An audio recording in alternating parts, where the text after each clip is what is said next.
রাত ২টায় যখন মনটা খাই, খাই করে তখন আমরা কি খাই দেখেন। তো আসসালামু আলাইকুম, কেমন আছেন সবাই? হঠাৎ আমরা রাতের খাবার-দাবার সব শেষ করে যখন শুয়ে পড়বো তখন শাফায়াত বলতেছে ওর কিছু খাইতে ইচ্ছে করতেছে।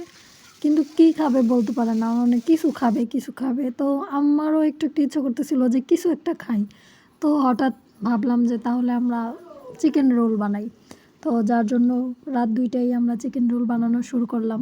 এর জন্য প্রথমেই মুরগির মাংসটাকে মশলা দিয়ে ভালোভাবে মেখে রেখে দিছিলাম কিছুক্ষণ। তারপরে ওইটাকে তেলে ভেজে খুব ভালোভাবে ভাজার পরে পেঁয়াজ রসুন কুচি, মরিচ কুচি, তারপরে টমেটো এগুলো সব কিছু দিয়ে খুব ভালোভাবে ভাজা করতেছি। আমরা সাথে একটু আলু ব্যবহার করছি যাতে আলু দিলে একটু ভিতরের পুরটা আঠা হয়। তো হয়ে গেল আমাদের চিকেন রোলের ভিতরের পুরটা বানানো। তো এরপরে হলো একটা পাতলা গোলা তৈরি করে রেখেছিল আম্মু। ওই গোলাটা দিয়ে আমরা ছোট চাপটির মতো বানাইছি। মানে এটাকে অবশ্য রুটি বলা যায়। রোলটা বানানোর জন্য যে রুটি প্রয়োজন ওই রুটিটাই আরকি। তো রুটি দিয়ে আমরা রোলটা বানাইলাম। কিভাবে বানালাম দেখেন। প্রথমে একদম মিডলে মাংসের পুরটা দিয়ে তারপরে একটু আটার গোলা রুটির ২ পাশে দিলাম। আঠার মতো ব্যবহার করব এটা। দুই পাশে দিয়ে তারপরে ২ পাশ থেকে ভাঁজ দিয়ে একটা মুড়িয়ে রোল তৈরি করে নেব। দেখেন আরেকবারও একটু বলি আমি। প্রথমে রুটিটার উপরে আমরা মিডলে মাংসের পুরটা রাখলাম। মাংসের পুরটা রাখার পরে ২ পাশে আঠার মতো গোলাটা রেখে ২ পাশ থেকে ফোল্ড করে মুড়িয়ে আমরা রোল বানিয়ে ফেললাম। দেখছেন? একদম ইজি এটা, খুবই সহজ। আর একবার বানানো শুরু করলে তখন আরও বানাইতে ইচ্ছা করে।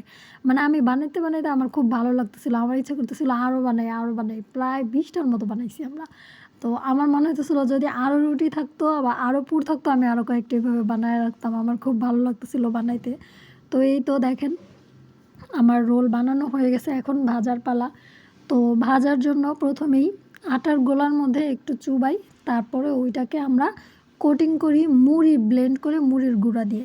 তো এটা আসলে ব্রেড ক্রাম্ব দিয়ে করা হয় কিন্তু আমাদের বাসায় ছিল না, তো এত রাতে কোথায় পাবো। আর পাউরুটি থাকলে ওইটাকেও গুঁড়া করে নিতে পারতাম কিন্তু পাউরুটিও ছিল না, যার জন্য আমরা মুড়িটাকে ব্লেন্ড করে মুড়ির গুঁড়া ইউজ করছি।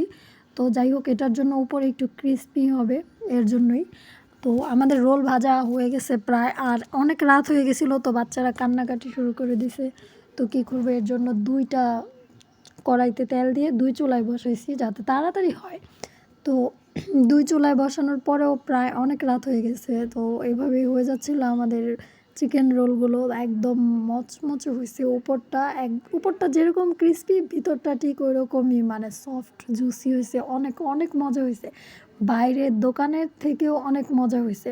আর দোকানে কিনতে গেলে কী পরিমাণ দাম হয়, তার উপরে ভেতরে এত পুরও থাকে না আমরা যতটা দিছি। তো আমরা সবাই খুব মজা করে খাইছি। সাফায়াতও খুব পছন্দ করছে। আর মেহেরিমা, রাফিয়া ওরা অত একটা খাইতে পারে নাই কারণ একটু ঝাল ছিল। ওরা উপরে রুটিটা শুধু খাইছে। তো যাই হোক এই তো আমাদের চিকেন রোল। আপনারাও চাইলে এইভাবে মজাদার ক্রিসপি চিকেন রোল বাসায় বানিয়ে খেতে পারেন। এটা সন্ধ্যার নাস্তায় বা মাঝরাতে আমাদের মতো যখন পাগলা খিদা লাগে তখন এটা বানায় খেতে পারেন।